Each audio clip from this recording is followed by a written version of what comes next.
Hello everyone, आप सभी का स्वागत है आपके अपने परिवार टॉपर्स टारगेट पर। मुझे पूरी आशा है आप सब बिल्कुल ठीक होंगे। क्लास 12th में हमने सेकंड चैप्टर मैथ की शुरुआत की थी, जिसमें हम पार्ट 3 तक कवर कर चुके हैं।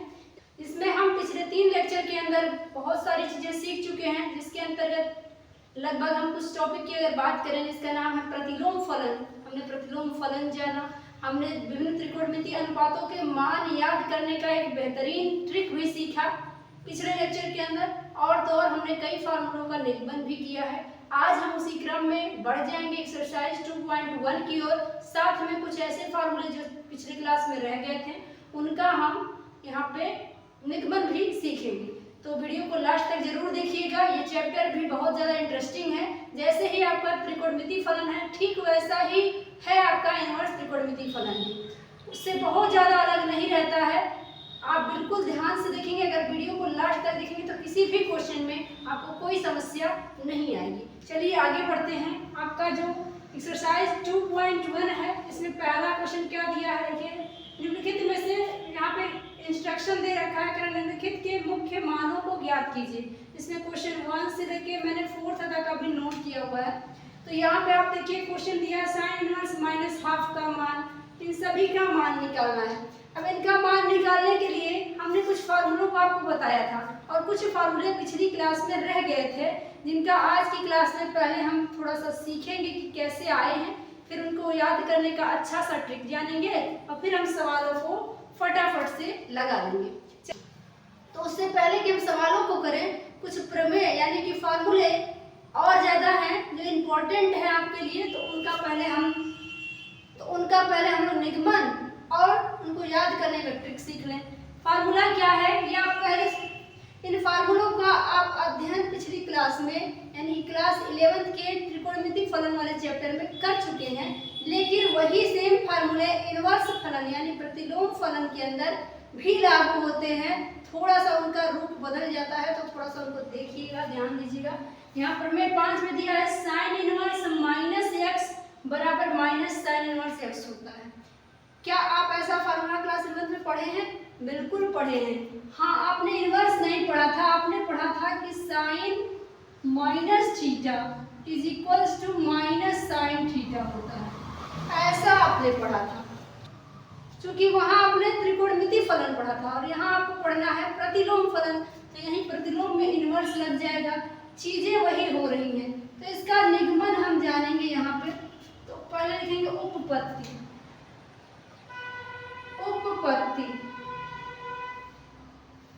तो यहाँ पे पहले फार्मूले का निगमन देखेंगे। पहला फार्मूला हमें क्या लाना है, साइन इनवर्स माइनस एक्स बराबर minus sine inverse x.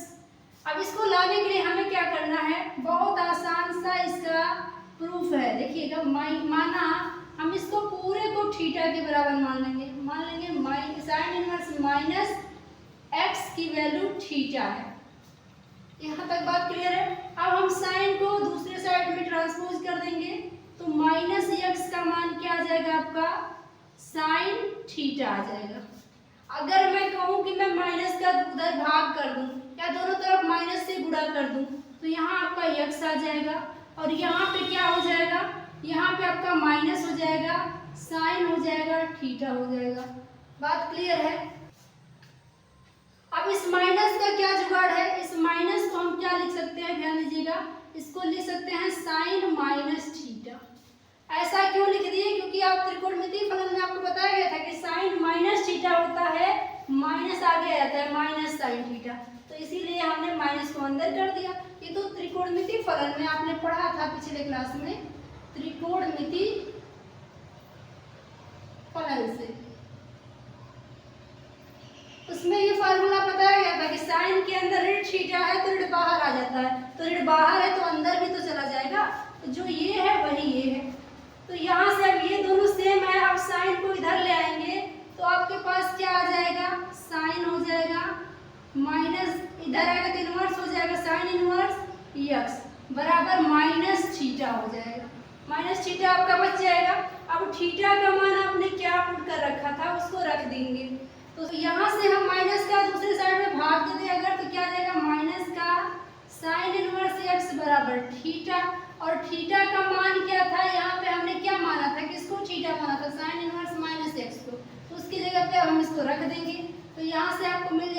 Minus sine inverse x का मान क्या होगा, थीटा का मान क्या था, साइन इनवर्स माइनस एक्स।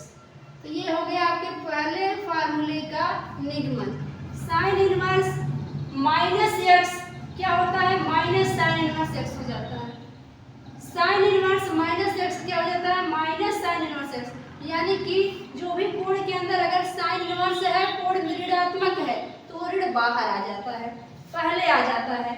ठीक है, याद करने में बहुत ज्यादा ट्रिक की बात नहीं। साइन का फलन है और इनवर्स है, तो थीटा के अंदर अगर ऋण है तो ऋण बाहर आ जाता है, जैसे त्रिकोणमिति फलन में आपने पढ़ा था, सेम इनवर्स में भी है। क्लियर है? तो ये पहले का निगमन आप इसी तरह स्क्रीनशॉट ले लेंगे। अब आगे बढ़ते हैं और ये देखिएगा अगर ध्यान से, तो इसके दो और फार्मूले इसी तरीके से सेम है। अगर साइन का ये मिला है तो कोसेक में भी यही चीज होते हैं, क्योंकि कोसेक ही साइन का अपोजिट है। तो यहाँ देखिएगा वही सेम तरीका, कोसेक इनवर्स माइनस एक्स अगर है तो माइनस आगे आ जाएगा, कोसेक इनवर्स एक्स हो जाएगा। प्रूफ भी बिल्कुल ऐसा ही है जैसा साइन का है। तो क्या इसका प्रूफ आप घर पे ट्राई करेंगे? आप खुद से एक बार जरूर ट्राई करिएगा। जो tan वाला है उसमें भी वही होगा, tan इनवर्स माइनस एक्स बराबर माइनस tan इनवर्स एक्स। तो तीन फार्मूले में अगर थीटा ऋणात्मक है तो ऋण बाहर आ जाता है, किसमें किसमें, साइन में, tan में और कोसेक में। तो इसका मैंने निगमन कर दिया पहले वाले का, बाकियों का मैं होमवर्क छोड़ती हूँ, आप इसी को सिमिलरली पार्ट 2 और आप 3 का आप निगमन कर लेंगे घर पे, ये होमवर्क रहेगा आपके लिए।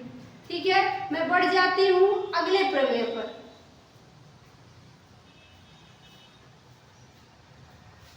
इसी के क्रम में आगे बढ़ते हैं और अगला प्रमेय जो प्रमेय नंबर 6 दे रखा है आपके बुक के अंदर, ये क्या दिया है, दिया है cos इनवर्स माइनस एक्स अगर है तो ये माइनस cos इनवर्स एक्स नहीं होता है जैसा कि साइन, tan और कोसेक के साथ हुआ, ऐसा ये नहीं होता है। इसमें पाई आ जाता है, क्या आता है, pi minus cos inverse x होता है। यानी कि ये चीज आता है लेकिन पाई पहले आ जाता है, माइनस तो यहाँ आ गया है लेकिन इसके पहले पाई भी आएगा। इसी तरह इसका उल्टा सेक होता है तो सेक में भी यही होता है, pi minus sec inverse x हो जाता है।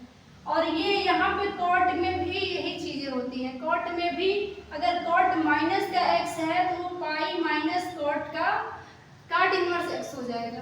क्लियर है ये चीज? इसका भी निगमन करेंगे तो यहाँ पे हेडिंग डालेंगे प्रूफ।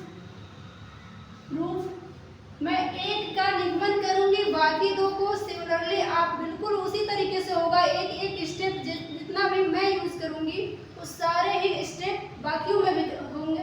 इसमें से मैं केवल एक ही प्रूफ करूंगी, बाकी दोनों को सिमिलरली आप घर पे खुद से प्रयास करिएगा, हूबहू जैसा मैं करूंगी वैसा ही होगा, एक भी स्टेप आपको एक्स्ट्रा नहीं करना पड़ेगा बाकी दोनों में। जैसा मैं अगर कॉस का कर रही हूँ तो सेक और कॉट का एकदम वैसे ही होना है।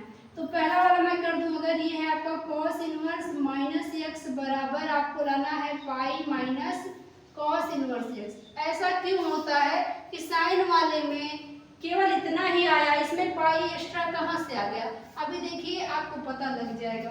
तो यहाँ पे हम मान लेंगे जैसे वहाँ माने थे, ये जो दिया है इसको क्या मान लेंगे, cos इनवर्स माइनस एक्स को आप मान लीजिए कोई एंगल थीटा, कोई अदर वैल्यू मान लीजिए, थीटा मान लीजिए।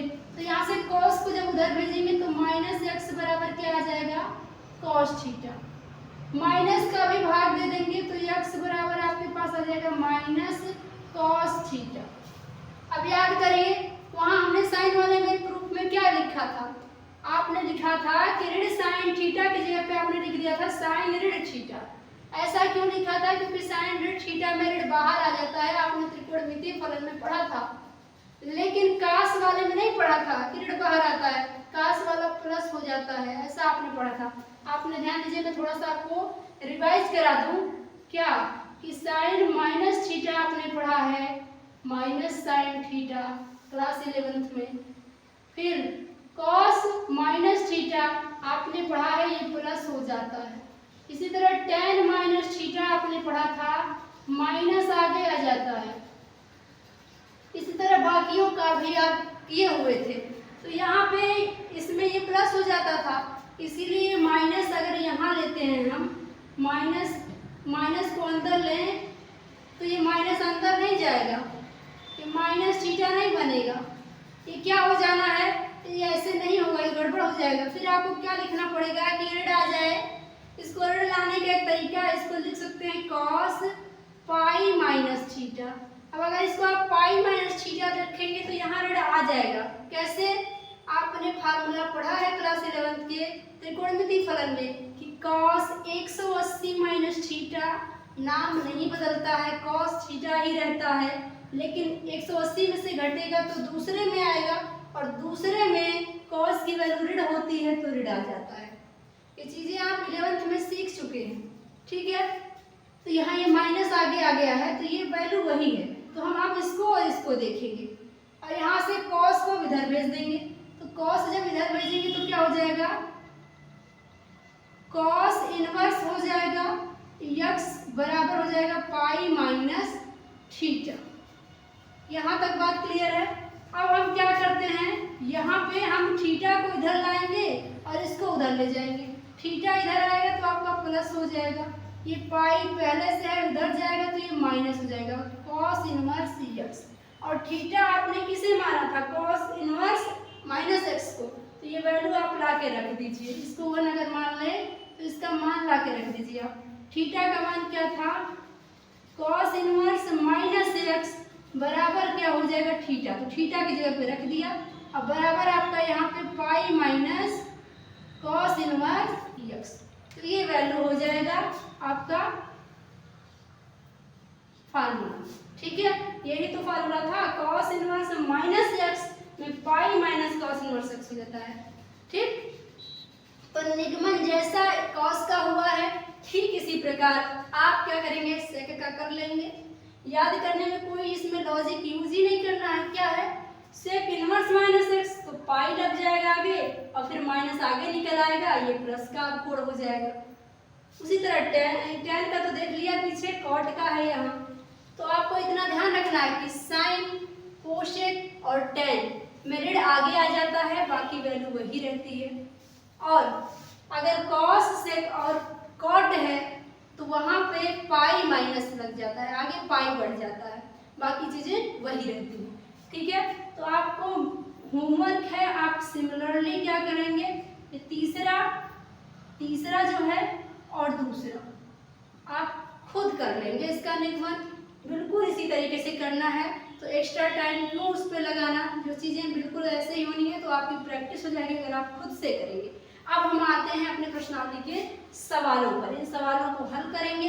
हम सवालों को करेंगे ताकि आप जो फार्मूले अभी तक सीख रहे हैं प्रमेयों में, उन सभी फार्मूलों का यूज करना भी आप सीखें, है ना। नहीं तो सिर्फ फार्मूला करते रह जाएंगे और सवालों को आप प्रैक्टिस ही नहीं करेंगे तो फार्मूला याद नहीं होगा। तो अब सवालों पे चलते हैं। तो आइए आगे बढ़ते हैं। अब एक्सरसाइज 2.1 के सवालों को खटाखट से करते हैं। जैसा कि हमने फार्मूलों को सीख लिया है तो उसका आप अच्छे से प्रयोग करना जानेंगे सवालों के माध्यम से। सवाल यहाँ पे क्या दिया है, कह रहा निम्नलिखित के मुख्य मानों को ज्ञात कीजिए। आपके सामने 4 क्वेश्चन दिख रहे हैं, बिल्कुल आसानी से लगेंगे अगर आपने अभी तक जो भी मैंने प्रमेय में फार्मूलों को बताया है और पिछले जो भी 3-4 क्लासेस हुई हैं उन सभी को कवर किया है आपने, तो सवालों में कोई दिक्कत नहीं आएगी। अगर आपकी क्लास किसी वजह से मिस रही है, उन सभी लेक्चर का जो मैंने पिछले कक्षाओं में लिया है लिंक वीडियो के डिस्क्रिप्शन में दिया हुआ है, आप डायरेक्टली वहां से सारे क्लासेस को अटेंड कर सकते हैं। साथ में चैनल को सब्सक्राइब करना नहीं भूलिएगा, क्योंकि इस चैनल पे आपके रेगुलर जो भी चैप्टर पढ़ाया जाएगा वो पूरा ही कराया जाएगा, एक भी टॉपिक छोड़ के नहीं पढ़ाया जाता है, और तो और कॉन्सेप्ट के साथ, फार्मूले के साथ ही कंप्लीट कराया जाएगा। देखिएगा यहाँ पे क्या है, पहला सवाल हमें क्या करना है, सभी का मुख्य मान निकालना है। मुख्य मान मतलब जो कोण है दिया हुआ कितने का मान दे रखा है। चलिए लगाते हैं इसको। सॉल्यूशन क्या होगा पहले सवाल का, क्या दिया है, साइन इनवर्स -1/2 यही दिया है ना।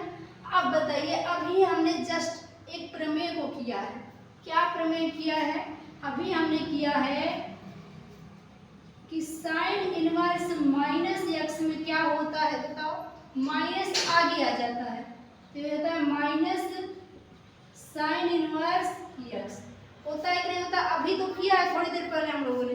तो यहाँ भी वही काम अगर हम करें तो यहाँ से क्या मिलेगा बताइए, साइन इनवर्स -1/2 आपका क्या आएगा, माइनस निकल के आगे आ जाएगा और ये हो जाएगा साइन इनवर्स 1/2।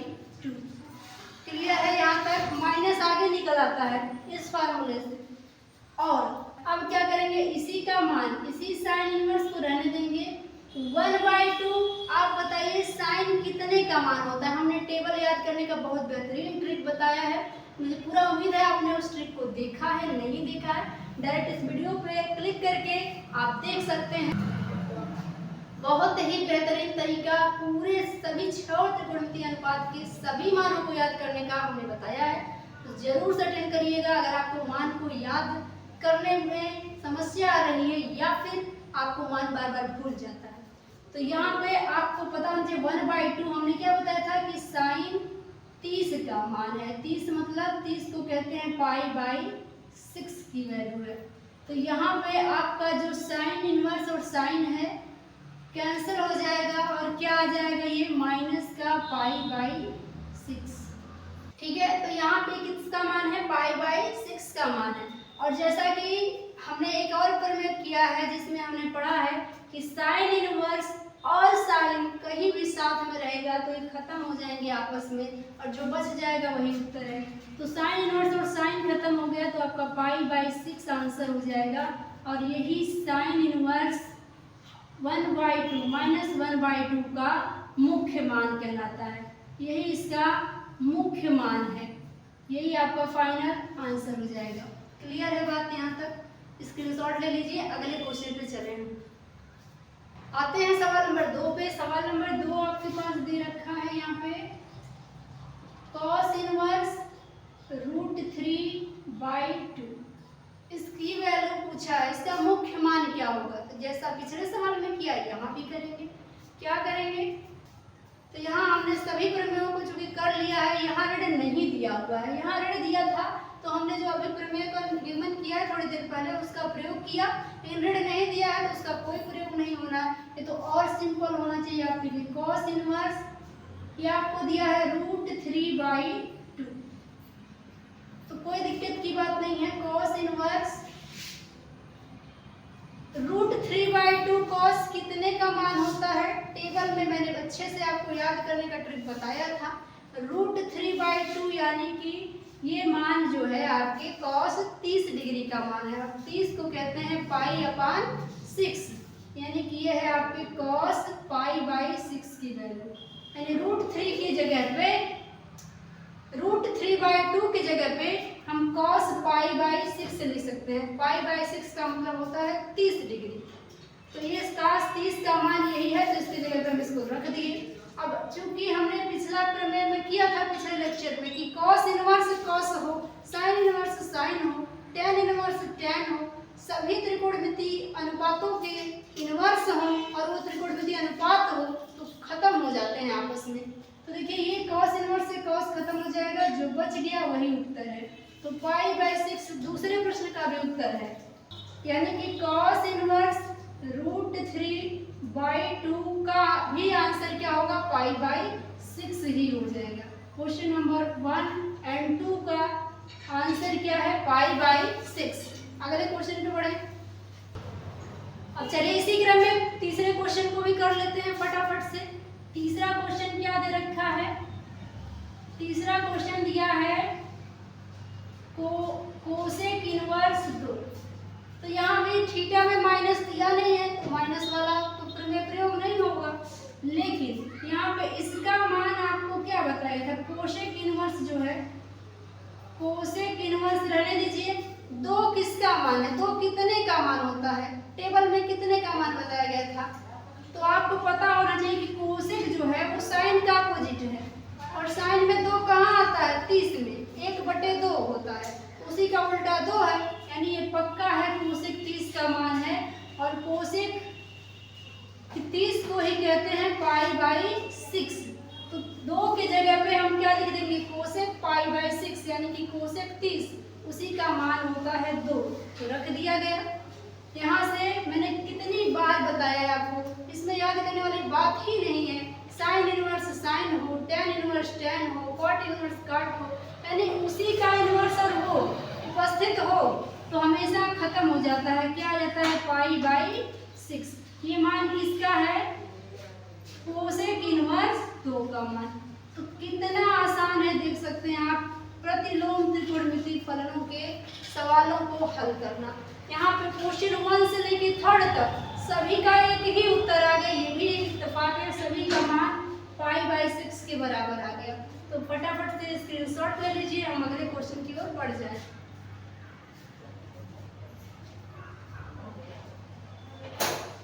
आइए देखते हैं क्वेश्चन नंबर 4 क्या दिया है। tan inverse √3।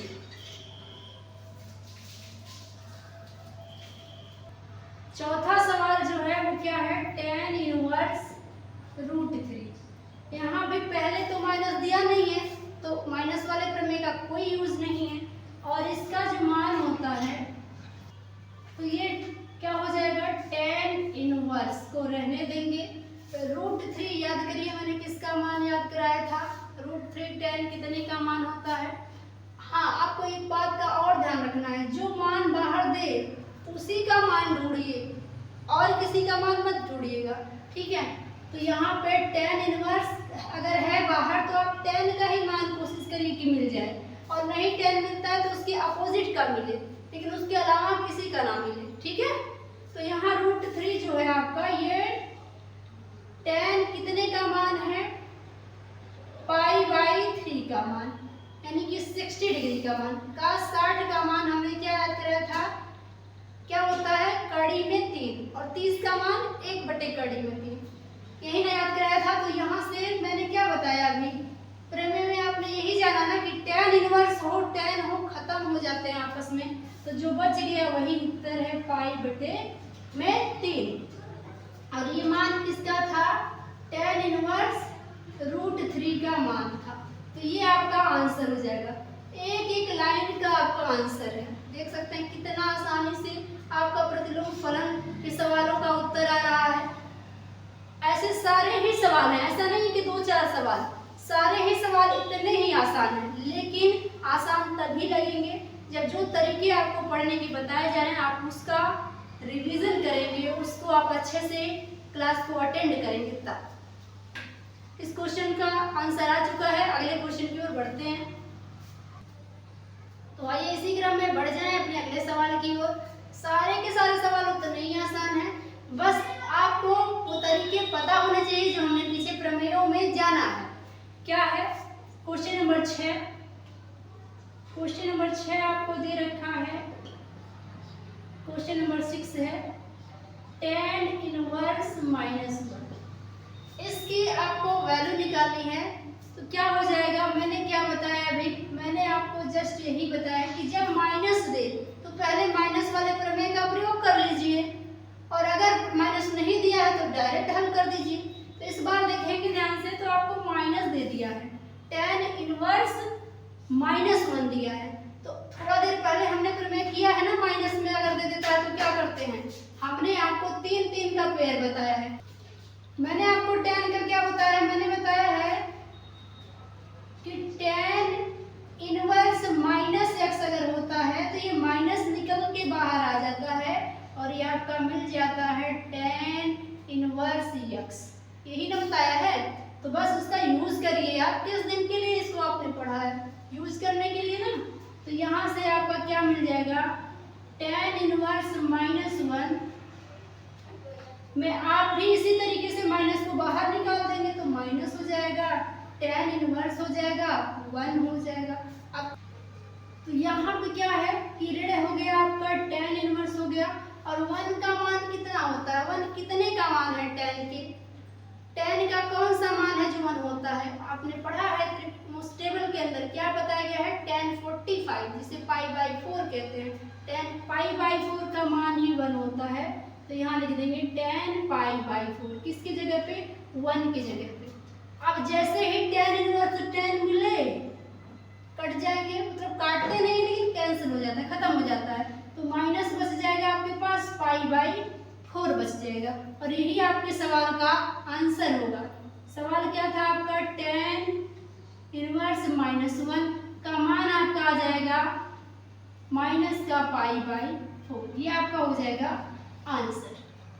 नोट कर लीजिए बिल्कुल इसी तरीके से। अब बढ़ जाते हैं सवाल नंबर 7 पर। इसी तरीके से सारे सवालों को करेंगे। सवाल नंबर 7 दिया है sec इनवर्स 2/3। यहाँ आपके पास माइनस तो दिया नहीं है, माइनस नहीं दिया है तो और अच्छी बात है, सीधे आप फॉर्मूला लगाइए। ये हो जाएगा sec इनवर्स, sec कितने का मान ये है, ये आपके sec π/6 की वैल्यू है। π/6 यानी कि π/6 यानी कि 30 डिग्री का मान है। sec 30 का ही मान π/6 होता है और sec 30 का ही मान क्या होता है, 2/3 होता है। तो sec इनवर्स से sec आपका खत्म हो जाएगा और यहाँ से आ जाएगा π/6। किसका मान, sec इनवर्स 2/3 का मान आ जाएगा π/6 और ये आपके सवाल का आंसर हो जाएगा। तो आइए बढ़ते हैं अगले सवाल पे। सवाल नंबर 8 क्या कह रहा है, 8वां सवाल दिया है cot इनवर्स √3। बिल्कुल आसानी से आ जाना चाहिए, इसमें भी माइनस नहीं दे रखा है तो सीधे इसका भी मान लगा देंगे। cot इनवर्स √3 कितने का मान है, तो आपको याद होना चाहिए कि यही मान cot π/6 का है। ये सेम मान, तो ये सेम मान π/6 का है तो यहाँ से cot इनवर्स से cot खत्म, π/6 फिर से आ गया और ये मान था cot इनवर्स √3 का। cot इनवर्स √3 की वैल्यू आ गई π/6। अगर आप ध्यान दिए हो तो लगभग सभी सवालों का जवाब π/6 ही आ रहा है, कुछ सवालों को अगर छोड़ दिया जाए तो ऐसा जरूरी नहीं है कि पेपर में भी यही सवाल आए, थोड़ा सा बदल सकता है। ऐसा मैं नहीं कहती कि केवल π/6 ही आना है, लेकिन तरीका आपको अच्छे से आना चाहिए कि हम बहुत ही आसानी से 2 लाइन में कैसे लगा रहे हैं सवालों को। और ऐसा नहीं है कि शॉर्टकट है, शॉर्टकट नहीं हम यूज कर रहे हैं, फार्मूले का ही यूज कर रहे हैं। ठीक है, तो यहाँ पे आप लिख सकते हैं फार्मूले को। हालांकि मैंने इसको इतने अच्छे से कराया तो यहाँ लिखा नहीं है। क्या, cot इनवर्स cot x बराबर क्या हो जाता है, x होता है। ये फार्मूला हमने किया तो आप बगल में दिखा सकते हैं इन फार्मूलों को। ठीक है, चलिए आगे बढ़ जाते हैं अगले सवाल पे। आते हैं सवाल नंबर 9 पे। सवाल नंबर 9 क्या दिया है, cos इनवर्स -1/2। ये थोड़ा सा अच्छा सवाल है, मैं मानूंगी थोड़ा सा अच्छा है, ज्यादा नहीं, मतलब लेवल इसका थोड़ा सा बढ़िया है और ऐसा नहीं है कि बहुत कठिन है। इसका भी प्रमेय हमने किया है, आज ही की क्लास में किया है। तो यहाँ माइनस दिया है और ये cos है, तो हम क्या अभी प्रमेय थोड़ी देर पहले किए हैं कि cos का इनवर्स -x अगर हो जाए तो ये माइनस तो आता है निकल के बाहर, लेकिन उसके पहले क्या होता है, पाई होता है। Pi minus cos inverse x होता है। ये आज ही की क्लास में हम लोगों ने पढ़ा है इस प्रमेय को, तो हम इसका यूज करने वाले हैं। इसका यूज अगर इस सवाल में कर लें तो हमें क्या मिलेगा, cos इनवर्स -1/2। इसकी वैल्यू क्या हो जाएगी, पाई आना ही आना है, पाई आ गया, माइनस cos इनवर्स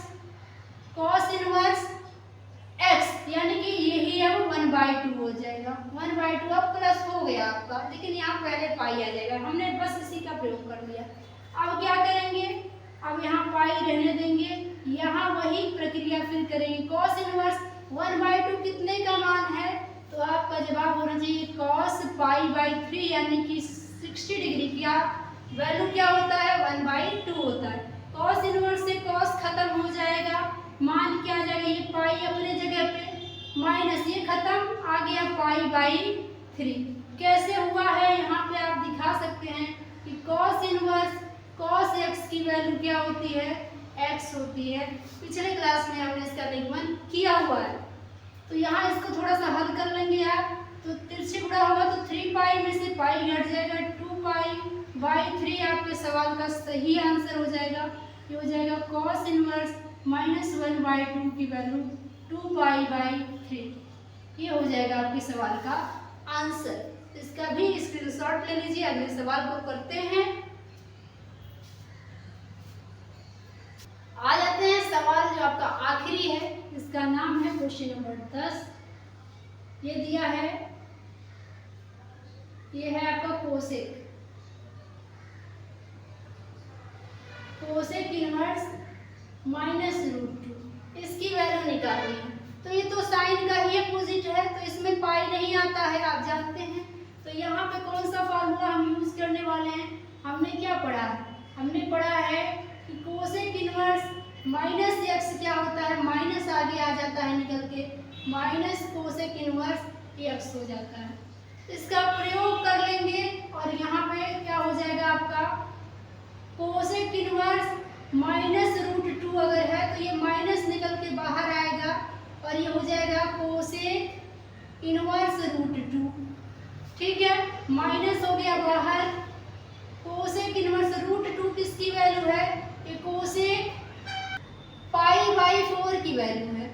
कोसेक π/4 मतलब 45 का मान होता है कड़ी में। तो वो मान हो चुका है आपका, √2 की जगह पे हमने रख दिया। कोसेक इनवर्स से कोसेक खत्म, माइनस का π/4 आ गया। इसकी वैल्यू, ये वैल्यू आई है कोसेक इनवर्स -√2 की। तो यही आपके सवाल का सही आंसर हो जाएगा 10वें सवाल का। तो यहीं पे क्वेश्चन नंबर 10 पे आज की क्लास को समाप्त करेंगे और अगली क्लास में जो क्वेश्चन नंबर 11 से 14 तक के क्वेश्चन है उसको हल करेंगे। कुछ और प्रमेय रह गए हैं जिनका हम निगमन भी करेंगे। अगर सिर्फ सवाल की बात होती इसी क्लास के अंदर उनको कवर करा दिया जाता, लेकिन अभी कुछ प्रमेय भी रह गए हैं तो उनका निगमन भी कराना है। इसीलिए हम अगली क्लास में उसका निगमन और साथ में बचे हुए सवालों का सॉल्यूशन भी आपको जरूर देंगे। अगर वीडियो पसंद आया है तो लाइक करना नहीं भूलिएगा। चैनल से नहीं जुड़े हैं तो सब्सक्राइब करना तो बिल्कुल भी नहीं